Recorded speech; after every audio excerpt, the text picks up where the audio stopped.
There you go. 1st. Look at this. Wow, what is that? Look at that. Front page news. Right. Okay, and if that's not enough, check this out. I was checking the internet earlier, and what I found here was an article on the nephew of one of the pilots. Whoa. A Lieutenant Brown's nephew, or great-nephew. His name is Barry Fisher. Wow. What are the odds on this? Let's call him. Let's see if we can hook up with him and call him. Let's bring him to the site. Coming up, the team scours the B-25 crash site for evidence. There's not a lot of it left, but it's still here. And find something they hadn't expected. So we got a hotbed here. On August 1st, 1947, after a reported UFO event, 2 military intelligence officers board an Air Force B-25 bomber to bring mysterious pieces of metallic debris, supposedly jettisoned by a UFO, back to Hamilton Air Force Base for analysis. A mere 20 minutes after takeoff, an intense fire of unknown origin breaks out inside the plane. One of the survivors who parachuted to safety later recalled that the fire was so intense and spread so quickly that there was no time to try to put it out. Could this fire possibly be connected to the samples of mysterious debris the plane was carrying? The team from UFO magazine has decided to examine the remains of the plane wreckage to see if the crash is somehow connected to the UFO sighting off Maury Island. We made the trip from Maury Island up here to Kelso. We're investigating the crash of the B-25 in this area.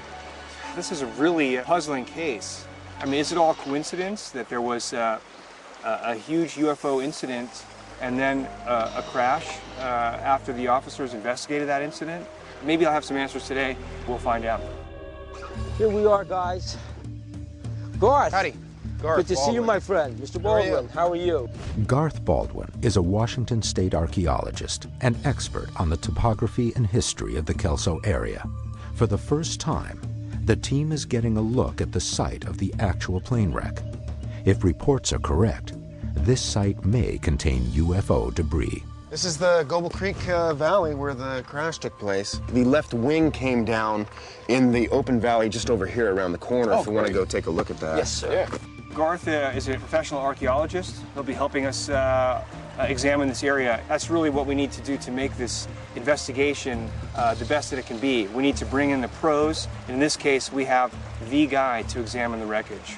This is where the left wing came off. It came off from the fire at the engine. So the plane lost its left wing, and then I would guess the wing dropped off, and the weight of the other engine as well as its trajectory dropped it this way, and it slingshotted or boomeranged right into the, and it is right around the corner. The crash site is right around that corner there in those trees.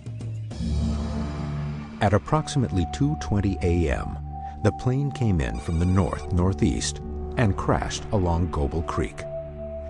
The debris field could radiate as far as 1,000 feet from the center point. This B-25 was carrying some kind of mystery slag from Maury Island. That's the connection here. If there was nothing going on Maury Island, if there was no slag, if there was no incident, why would these officers be wasting their time carrying slag on their B-25? In the weeks after the crash, over 300 volunteers removed much of the debris as part of a military operation. What makes this crash so intriguing is that the circumstances surrounding the crash were recorded in the press. According to the Kelsonian Tribune, quote, "The close guard which Army officers established around the crash scene and their refusal to permit any pictures to be taken of the wreckage added to the belief that the plane was carrying secret cargo." But could there be some evidence of this secret cargo left behind? Could the plane have come down from mechanical failure? Sure, it could have. But we also know that the B-25 Mitchell bomber was notoriously difficult to fly. But there are other facts of this case as well. What was the plane carrying? What was the nature of the material the plane was carrying? This is all evidence we have to examine to figure out why this plane went down. The team begins searching the site of the plane crash. They face several obstacles in their search. Garth, where are we? We're just about there. The crash happened 60 years ago. In the little cut ravine beyond is where the crash impact area was. And the crash site is in the middle of the Washington wilderness, where the vegetation grows very thick and very quickly. This is the focus of the crash. It was focused right into this little ravine, like a baseball glove. Caught that airplane. Pow. Finally, the high levels of groundwater makes the soil unstable, and the debris may have sunk deeper underground. Well, here's the center point of Right here? Of the material that we found out here and that's been reported. Wow, that's this is amazing. about our focus, centroid, if you will. This would be either the framing the motor was hung on, or the protective cage around the nose, maybe. It's aircraft aluminum. The metal structure on this is ferrous metal like steel, which is unusual for most parts of an aircraft. See what it picks up. Yeah. So we got a hotbed here, Right area here, of the wreckage. We have some materials that are definitively from the B class or B series planes. There's not a lot of it left, but it's still here. It's obviously aircraft. There's enough aircraft aluminum here. There's stabilizers on it. It looks like some kind of torque bars. There's this flashing, which is usually an indicator of heat sink or something. heating. Yeah, for heat flashing. Right beneath our feet could be the first real physical evidence of UFOs. If there was something strange in the cargo bay of that craft, then the impact of the crash and the melting and the heat, it might transfer properties of the cargo to the actual airframe. As quoted in the Department of Justice's Trace Evidence Recovery Guidelines, Locard's exchange principle states that whenever two objects come into contact, a transfer of material will always occur. If we could find what could have been UFO slag inside the plane that caused the fire, that was near the very hot spot where the fire started, then we'd be able to find the evidence that UFOs were on the plane. The team creates a circular grid emanating from what Garth has determined is the center.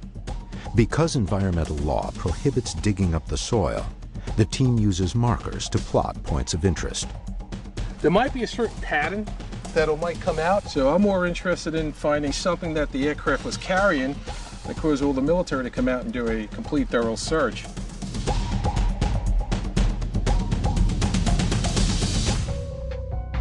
Hey guys, check this out. I got some rubber here. Is that more of your insulation or is that a tire?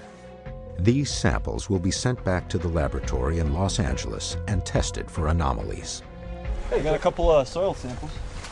Oh, great. This one's at the base of the crash. Super. This one is from the bank. Okay, great. From the engine, 2 meters from the engine. We've got so much equipment that they didn't have back in 1947. Even though the Army sent out 300 searchers to comb this area, their technology wasn't as sophisticated as what we have now. We've got much more sensitive metal detectors, and we're bringing in ground-penetrating radar to actually see what's going on beneath the earth. Plus, we've got Garth, who's devised the master plan for this search. The ground-penetrating radar system has an operating depth of approximately 25 feet. The system sends and receives signals to create a 3D underground image of the crash site. Rob Shaw, a specialist from Georadar Imaging, operates the ground-penetrating radar system. This system will let the team see what lies under the forest floor. The team wonders if the UFO debris was so hot, could it have burned its way deep into the earth